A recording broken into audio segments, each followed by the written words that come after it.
Hello little stars, मैं मानसी पांडे आपकी दोस्त, आपकी मेंटोर स्वागत करती हूँ आप सभी का पीडब्ल्यू के इस अमेजिंग से प्लेटफॉर्म पे। तो जल्दी जल्दी से कमेंट सेक्शन में जाओ और अपना हाल चाल बताना बिल्कुल मत भूलना, क्योंकि आप खुश तो मैं खुश, और जब हम दोनों खुश तभी तो होगा हमारा पूरा का पूरा चैप्टर खूब खूब मजेदार तरीके से पूरा, है कि नहीं। तो बेटा, मैं आज आपको लेके जाने वाली हूँ एक जंगल की सैर पे। अगर एकदम तैयार हो तो अपनी सीट की सीट बेल्ट एकदम कस के बांध लो, ओके। और सवार हो जाओ इमेजिनेशन के रॉकेट में, क्योंकि हम शुरू करने वाले हैं अपना न्यू चैप्टर जिसका नाम है ग्रोइंग अप विथ नेचर। क्या नाम है? Growing up with nature. हम देखेंगे कि हम नेचर के साथ कैसे कैसे कैसे ग्रो कर रहे हैं और उसके साथ कैसे जी रहे हैं एकदम खुशनुमा तरीके से। ओके, तो चलो आज देख लेते हैं कि आखिर इस चैप्टर में क्या क्या चीजें हम पढ़ने वाले हैं, जानने वाले हैं। तो सबसे पहले हम करेंगे जर्नी थ्रू अ फॉरेस्ट। उसके बाद जाएंगे हम एक विलेज में जहां सेलिब्रेट करेंगे हम एक फेस्टिवल, और उस फेस्टिवल में होंगी स्पार्कलिंग लाइट्स और हैप्पी लाइफ। ऑलराइट, तो आइए शुरू करते हैं। और सबसे पहले मिलते हैं दो बच्चों से। आप ही की तरह प्यारे प्यारे दो बच्चे हैं, एक का नाम है रीना और एक का नाम है अमित। रीना और अमित दोनों भाई बहन हैं और दोनों बहुत बहुत बहुत एक्साइटेड हैं, क्योंकि आज वो जाने वाले हैं अपने गांव। अपने गांव आप भी जाते होंगे, है ना। गर्मी की छुट्टी होती होगी, ठंडी की छुट्टी होती होगी, कोई गांव में त्योहार होता होगा, शादी होती होगी, कुछ ना कुछ ऐसे फंक्शंस पे, ऐसे ओकेजन्स पे हम जाते हैं अपनी दादी के घर, नानी के घर, या कहीं ना कहीं जाते रहते हैं। वैसे ही रीना और अमित जा रहे हैं अपनी फैमिली के साथ गांव में, और उनका जो गांव है वो फॉरेस्ट के पास है। It was the time for a harvest festival. किसका टाइम है बेटा? हार्वेस्ट फेस्टिवल का टाइम है। हार्वेस्ट का क्या मतलब है? हार्वेस्ट का मतलब है फसल की कटाई का समय, और इस समय को गांव वाले बहुत ही अच्छे से सेलिब्रेट करते हैं, बिल्कुल एक फेस्टिवल की तरह। ऑलराइट, क्या है? हार्वेस्ट फेस्टिवल है गांव में। सिर्फ इतनी सी बात नहीं है, एक और खास चीज है। एक और खास चीज है कि on that day their village was also going to be a fully solar powered village। अब ये सोलर पावर्ड क्या चीज है ये जानोगे आप सिर्फ और सिर्फ 2 मिनट के अंदर। तो रीना और अमित बहुत एक्साइटेड हैं, बहुत खुश हैं, और जैसे ही वो गांव के अंदर एंटर किए तो उनको उनको एक अलग टाइप का पेड़ दिखा। आम पेड़ की तरह एकदम हरा भरा वो नहीं था, वो कुछ अलग कलर का था। तो रीना ने पूछा अपने पापा से कि इसका क्या नाम है। तो उसके पापा ने एकदम स्माइल करते हुए उसको बताया कि बेटा, ये है पलाश का पेड़, पलाश tree. When the flowers bloom on this tree, the entire forest look reddish orange from a distance। उसके पापा ने बताया कि जब इन फूलों के खिलने का समय आता है, जब पूरे जंगल में ये पलाश के पेड़ के फूल एकदम खिलते हैं, तो दूर से लगता है पूरा का पूरा फॉरेस्ट एकदम रेडिश ऑरेंज कलर का। और इसलिए इन पेड़ों को एक और नाम दिया गया है, और वो नाम है बेटा फ्लेम ऑफ फॉरेस्ट। आपने कभी माचिस तो जलाई होगी। माचिस माचिस को जलाओ तो देखो उसकी फ्लेम को red red orange orange colour की दिखती है ना। आग जलती है तो उसकी फ्लेम रेडिश ऑरेंज कलर की दिखती है। वैसे ही पूरा का पूरा फॉरेस्ट इस कलर का दिखने लगता है जब ये फूल खिलते हैं, इसलिए इनका नाम पड़ा है फ्लेम ऑफ फॉरेस्ट। ऑलराइट, तो बच्चे गांव में एंटर हुए, और जैसा कि आपको पता है कि गांव होने वाला है फुल्ली सोलर पावर्ड, राइट। तो गांव में कुछ ये चीज दिखी। अगर आपको इनका नाम पता है तो जल्दी से कमेंट में जाके बता दो, क्योंकि ये है बेटा solar panel. Solar panel, solar panel का क्या मतलब है?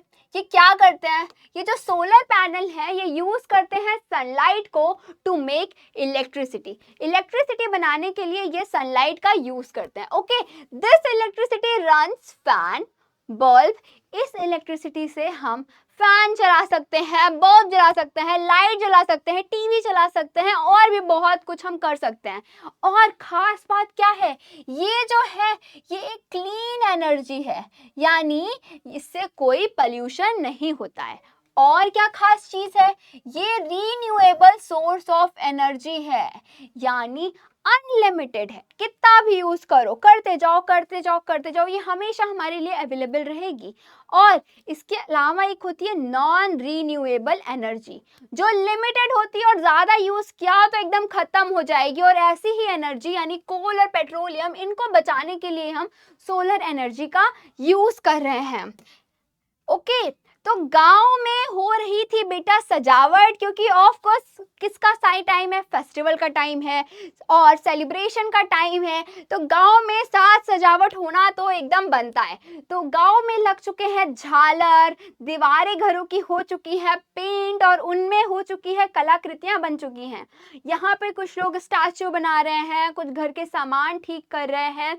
और रीना और अमित क्या कर रहे हैं, अमित इन घरों को देखकर अपनी मम्मी से पूछता है कि मम्मी ये घर बहुत डिफरेंट है ना, जैसा हम जहाँ रहते हैं, हम जिन सिटीज में रहते हैं वहाँ पे जैसे घर रहते हैं वैसे उनसे ये घर बहुत डिफरेंट दिख रहे हैं, है कि नहीं। तो मम्मी ने बताया कि हाँ बेटा डिफरेंट तो है, क्योंकि ये डिफरेंट चीजों से बने हैं। किससे बने हैं, ये बने हैं क्ले से, हे से, क्ले यानी मिट्टी से बने हैं, हे घास फूस, काऊ डंक यानी काऊ डंक गाय का गोबर, और भी अलग अलग नेचुरल मटेरियल्स का यूज करके इन घरों को बनाया गया है।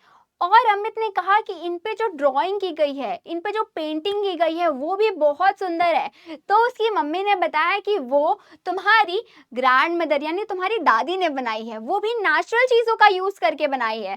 किन चीज़ों का यूज़ किया उन्होंने made by mixing rice flour, चावल के आटे को पानी में मिक्स करके उन्होंने वाइट पेंट बनाया, और उस पेंट से बेटा उन्होंने ये सारी पेंटिंग देख रहे हो, वाइट वाइट कलर की पेंटिंग्स, बहुत सारी कलाकृति, ये सब उन्होंने की हैं।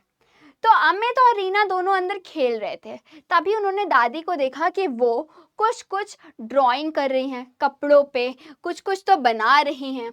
तो उन्होंने पूछा कि दादी ये कौन सा कलर है, ये आप क्या कर रही हो। तो दादी ने बताया कि बेटा ये बिल्कुल नेचुरल चीजों से बना हुआ कलर है। किन से बना हुआ है, the grandmother told the children that the paint was made of natural extract of flowers, फूलों से, लीव्स से, और पाउडर्ड कलर्ड स्टोन से बना है। ये सारे के सारे जो कलर है वो नेचुरल चीज़ों से बने हुए हैं। उन्होंने बताया वो जो पेंटिंग कर रही हैं उसका नाम है गोंड आर्ट।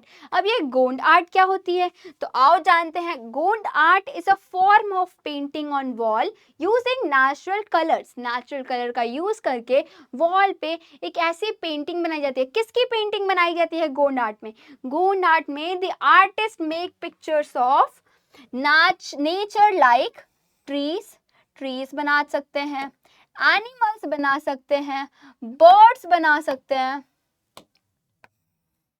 और ह्यूमंस बनाते हैं, बिल्कुल इस तरीके से जैसे अभी दादी ने यहाँ बनाई हुई है ना। कितना सुंदर लग रहा है। अब उनके उसी कमरे में कोने में कुछ औजार रखे हुए थे, कुछ टूल्स रखे हुए थे, ओके, और बहुत सारे बर्तन रखे हुए थे। कैसे बर्तन, ऐसे मिट्टी के बर्तन थे, ऐसे बैम्बू की चीज़ें रखी हुई थी। उनको बहुत क्यूरियोसिटी हुई बच्चों को, जैसे हम कहीं जाते हैं, कहीं गाँव में गए, वहाँ पे बक्से वगैरह रखे हुए हैं, ऐसी ही अलग अलग टाइप की एंटिक चीज़ें रखी हुई हैं, हमें लगता है इसके अंदर क्या है, उसके अंदर क्या है, ये क्या है, वो क्या है। वैसे ही बच्चे भी यहाँ बहुत क्यूरियस हैं, उनको जानना है कि ये सब क्या है। तो वो उन चीज़ों का, टूल्स का, जो फार्मिंग के लिए टूल्स यूज़ होते हैं, उनको देख के एक्साइटेड है कि किस चीज़ का किस में यूज़ किया जाता है। वहाँ पे अर्थन पॉट्स यानी मिट्टी के बर्तन रखे हुए थे, बैम्बू बास्केट्स रखे हुए थे, और उनका किस लिए यूज़ करते थे, उनमें ग्रेन्स, अनाज रखा जाता था। कैसे रखा जाता था आपको पता है, जो अर्थन पॉट्स थे, अर्थन पॉट्स थे उनको लाइन किया जाता था, अंदर उनके नीम की पत्तियां बिछा दी जाती थी, नीम लीव्स उसमें नीचे बिछा दी जाती थी। उसके बाद ग्रेन्स रखा जाता था। इससे क्या होता था, इससे कीड़े नहीं लगते थे, इंसेक्ट पेस्ट कुछ नहीं लगता था और ग्रेन्स एकदम सुरक्षित रहता था। और जो बैम्बू बास्केट थी उस पे पता है क्या करते हैं, उस पे काऊ डंग से बाहर ऐसे आउटलाइन कर देते हैं, काऊ डंग लगा देते हैं और फिर उसके अंदर ग्रेन्स रखते हैं। इससे भी ग्रेन्स एकदम सुरक्षित रहते हैं। Stored grains remain protected from insect and paste. और इस तरीके से ग्रेन्स को स्टोर करने से वो एकदम प्रोटेक्टेड रहती हैं। ओके और ऐसे ही अलग अलग जगह पे अलग अलग टाइप की चीजें यूज की जाती हैं। जैसे उत्तराखंड में एक चीज यूज की जाती है बेटा, टुमरी। टुमरी मतलब होता है, इसको बनाया जाता है बेटा कंस्ट्रक्टेड विथ अ राउंड और Oval shape dried bottle card. वो लोग ऐसी लौकी लेते हैं जो थोड़ी बड़ी हो, थोड़ी अलग शेप की हो, ओवल शेप की हो, उसको अंदर से एकदम खोखला कर दिया जाता है, उसको एकदम ड्राई कर दिया जाता है, अंदर से खोखला कर दिया जाता है जैसे कि उसके अंदर चीज को स्टोर कर सके। ओके, जब उसको सुखा दिया गया, अंदर एकदम खोखला कर दिया गया, उसमें जगह हो गई, तो अब उसमें वो ग्रेन्स को या कोई भी चीज को रखेंगे और वो बिल्कुल सुरक्षित रहेगी, उसमें कोई भी इंसेक्ट या पेस्ट नहीं लगेगा। यहाँ पे राजस्थान उत्तर प्रदेश में लोग यूज करते हैं मटका, अर्थन पॉट्स। हम लोग गर्मियों में उसमें पानी भी ठंडा करते हैं, है ना, और उसमें ग्रेन्स को भी सुरक्षित रखा जाता है। Made of clay, keep grains and pulses cool and dry. और असम, नागालैंड, वेस्ट बंगाल, इन जगह पे बैम्बू बास्केट्स का यूज किया जाता है। ये लोग बैम्बू बास्केट्स को खुद एकदम बनाते हैं। Hand woven basket use to store vegetables और ग्रेन्स। ऑल राइट, महाराष्ट्र और गुजरात में क्या करते हैं, मेटल ड्रम्स यूज करते हैं। आयरन और tin coated drum used for storing wheat, rice, pulses. Okay, Bihar और मध्य प्रदेश में मड कोठी यूज की जाती है। लार्ज क्ले और mud pots plastered with cow dung and mud to keep grain safe. All right बेटा, चलो आगे देखते हैं, जानते हैं आखिर ये एक लोग थे, जेनु कुरुबास, एक ट्राइब थी, यानी ग्रुप ऑफ पीपल जो कि एक साथ रहते हैं, एक तरह के कपड़े पहनते हैं, ट्रेडिशनल क्लोथ्स पहनते हैं और उनका एक जैसा ट्रेडिशनल एक तरह के रीति रिवाज होते हैं। तो यहाँ पे कर्नाटका में एक ऐसी ट्राइब थी जिसका नाम था बेटा जेनु कुरुबास। इनका नाम जेनु कुरुबास आखिर क्यों पड़ा, क्योंकि जेनु का मतलब होता है हनी, और ये लोग जो काम करते थे वो मधुमक्खी के छत्ते यानी बी की बी हाइव में से हनी को एक्सट्रैक्ट करते थे, निकालते थे। और इतना ही नहीं, खास बात ये है कि ये लोग उस हनी को निकालने के बाद उन मधुमक्खियों से माफी मांगते थे। कैसे पता है, गाना गाकर, sing song to apologize to the bees. This show their respect for nature. और ये इसलिए नहीं कि वो डरते थे या कुछ अजीब था, वो लोग उनकी नेचर की रिस्पेक्ट करते थे। ऑल राइट, आगे चलते हैं। और ये दोनों बच्चे एकदम तैयार हो चुके थे, किस लिए, सेलिब्रेशन के लिए। तभी दादाजी ने एक बक्से में से, एक बॉक्स में से एक बॉटल निकाली जिसमें कुछ तो लिक्विड था। जब बच्चों ने पूछा तो दादाजी ने बताया कि ये नीम की लीफ का ऑयल है, नीम ऑयल है, और if you rub it on your hand and feet the mosquito will not bite you. और जब तुम इस नीम के ऑयल को अपने हाथों में, पैरों पे लगाओगे तो मच्छर तो नहीं काटेंगे। तभी रीना ने कहा, दादाजी ये जो बॉक्स है ये क्या फर्स्ट एड बॉक्स है, क्योंकि ऐसा हमने भी मार्केट से लाया था और हम उसमें मॉस्किटो रिपेलेंट, डेटॉल, कॉटन और ऐसी ही चीजें रखते थे। और पता है बेटा ऐसी बहुत सारी चीजें हैं जो नेचर में हमारे यूज में आती हैं, ऐसी नेचुरल चीजें। जैसे अभी हमने नीम का यूज किया, वैसे तुलसी यानी इंडियन बासिल, इसकी जो पत्ती होती है ये जब आपको कोल्ड हो, कफ हो, खांसी हो, बुखार हो, तब हम काढ़ा बनाने में यूज करते हैं, राइट। यहाँ तक कि तुलसी के पेड़ की पूजा भी की जाती है ना। और आजवाइन के जो बीज है, उसकी जो लीफ है, उसको हम छाछ बनाओ, मट्ठा बनाओ, उसमें डाल सकते हो। पेट खराब हो, पेट दर्द हो, डाइजेशन में प्रॉब्लम हो, तब भी हम इन सीड्स का यूज करते हैं। स्पाइसेस की तरह भी इसका यूज किया जाता है। नीम, नीम तो आप देख ही चुके हो कैसे हमने उसको मॉस्किटो रिपेलेंट जैसा यूज किया। और हमने अर्थन पॉट में, पॉट के अंदर नीम की पत्तियां बिछाई थी जिससे ग्रेन प्रोटेक्टेड थे इंसेक्ट से, है ना। और क्या करते हैं, नीम की जो पत्तियां हैं और नीम की जो ब्रांचेस हैं उनको हम ब्रश की तरह भी यूज करते हैं। नीम की तो बहुत सारी मेडिसिनल प्रॉपर्टीज हैं। एलोवेरा, एलोवेरा के जो लीफ के अंदर जो जेल होता है, फेस के लिए अच्छा है, हमारे हेयर्स के लिए अच्छा है ना। कहीं चोट लगी हो, कहीं कट लग गया हो, वहां भी ये काम करता है। टर्मरिक तो भरी हुई है एंटीसेप्टिक प्रॉपर्टीज से। ये जो हल्दी के रूट्स हैं, used as spices, antiseptic and in home remedies. और अब समय आ गया था फेस्टिवल का। शाम हो चुकी थी। In the evening the whole village was light up with colourful lights. पूरा का पूरा विलेज एकदम लाइट से जगमगा चुका था, क्योंकि आखिरकार विलेज बन चुका था फुल्ली सोलर पावर्ड, है कि नहीं। Everyone gathered in a big field. सब लोग एक बड़े से मैदान में इकट्ठे हो गए और people were wearing traditional clothes. सब ने अपना अपना ट्रेडिशनल क्लोथ पहन रखा था, ज्वेलरीज पहन रखी थी traditional. Before the festivities, festivities में मतलब बेटा फेस्टिवल वाली activities, festival plus activities, festivities started, prayers were offered to the god and mother nature. तो सबसे पहले क्या हुआ, पूजा की गई भगवान की और मदर नेचर की। ओके, और द साउंड ऑफ द ढोल एंड नगाड़ा फिल द एयर। उसके बाद ढोल और नगाड़े की आवाज एकदम गूंज गई, पूरे के पूरे एयर में ढोल और नगाड़े की आवाज गूंज गई। और जैसे आपने TMKOC में देखा होगा कि कैसे गरबा की आवाज सुनते ही दया के पांव नहीं रुकते थे नाचने से, वैसे ही ढोल नगाड़े की आवाज सुनते ही इन विलेजर्स के पांव एकदम थिरकने लगे। सब एकदम नाचने में मस्त हो गए और रीना और अमित भी एक दूसरे को रोक नहीं पाए और वो भी एंजॉय करने लगे।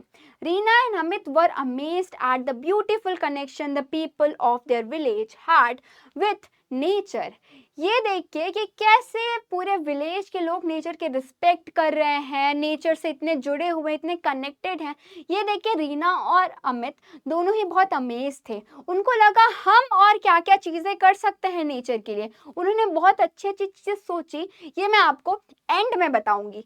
अभी आओ, अभी देखते हैं ये सैक्रेड ग्रूव्स क्या चीज़ है। ये जो सैक्रेड ग्रूव्स होते हैं, हर स्मॉल पैचेस ऑफ फॉरेस्ट, बड़ा सा फॉरेस्ट है, उसमें कोई एरिया होगा जहाँ पे लोकल कम्युनिटीज़ रहती होंगी। वो लोकल कम्युनिटीज़ उस एरिया के जो प्लांट्स हैं, जो ट्रीज़ हैं, वहाँ के जो एनिमल्स हैं, वाइल्ड लाइफ है, उसको प्रोटेक्टेड रखती है, उसको प्रिजर्व रखती है। और these are important place for the community to gather, worship and celebrate the beauty of nature. और ऐसी जगहों को बोलते हैं sacred groves. ओके, और ऐसे जैसे अमित के और रीना के गांव में लोग नेचर से इतना कनेक्टेड हैं, फेस्टिवल मना रहे हैं, वैसे ही बहुत सारे फेस्टिवल और हैं जो नेचर से रिलेटेड है। कैसे, what Purnima, what Purnima related है बेटा बैनियान ट्री से। इसमें बैनियान ट्री की पूजा की जाती है, वर्शिप की जाती है। अगला है हरी जिरोती, ये फेस्टिवल रिलेटेड है फ्रूट बियरिंग ट्री से, यानी ऐसे पेड़ जिन पे फ्रूट्स उगते हैं उनको प्लांट किया जाता है। फिर काजीरंगा एलिफेंट फेस्टिवल, ये रिलेटेड है एलिफेंट से, इसमें अवेयरनेस फैलाई जाती है एलिफेंट्स के लिए। और वन महोत्सव, ये रिलेटेड है बेटा, इसके बारे में तो बहुत अच्छे से जानते हो, ये रिलेटेड है प्लांटेशन और कंजर्वेशन किसका, ट्रीज का। अब नाग पंचमी, ये स्नेक से रिलेटेड है, इसमें हम पूजा भी करते हैं, अवेयरनेस भी फैलाते हैं। Okay, we worship many plant and animal in the different part of our country. This indicate, क्या इंडिकेट करता है ये, कि our rich tradition of respecting and protecting nature. हमारा जो ट्रेडिशन है, एकदम रिच ट्रेडिशन है जिसमें नेचर की रिस्पेक्ट की जाती है, उसको प्रोटेक्ट किया जाता है, राइट। तो वैसे ही रीना और अमित ने डिसाइड किया कि अब वो नेचर को कैसे कैसे रिस्पेक्ट करेंगे, नेचर का कैसे ध्यान रखेंगे। तो पहली चीज़ उन्होंने सोची कि अब वो घर जाएंगे तो वो बर्ड्स के लिए पानी रखेंगे, उनके लिए कुछ खाना रखेंगे, वो बहुत सारे प्लांट्स उगाएंगे और वो अपने आसपास के सराउंडिंग को क्लीन रखेंगे और दूसरों को भी अवेयर करेंगे इसलिए। और क्या करेंगे, रिड्यूस पेपर वेस्ट, से नो टू प्लास्टिक, प्लास्टिक का यूज कम से कम करेंगे और spread awareness about saving plants, खुद भी प्लांट्स लगाएंगे और अवेयरनेस भी फैलाएंगे। All right. तो इस तरीके से बेटा हमने पूरा का पूरा चैप्टर पढ़ लिया है, ग्रोइंग अप विथ नेचर। हमने देख लिया है कि कैसे हम नेचर के साथ ग्रो कर रहे हैं और नेचर हमसे कितना कनेक्टेड है। तो इस चैप्टर में सिर्फ और सिर्फ इतना ही था, बहुत ही इंटरेस्टिंग चैप्टर था। तो थम्स अप कर दो अगर आपने पूरा का पूरा चैप्टर एकदम अच्छे से पढ़ लिया है और सब कुछ तैयार हो गया है। तो आज के लिए बस इतना ही, नेक्स्ट चैप्टर में मिलते हैं और भी एक्साइटमेंट और भी इंटरेस्टिंग चीजों के साथ। ओके, तब तक के लिए बाय बाय।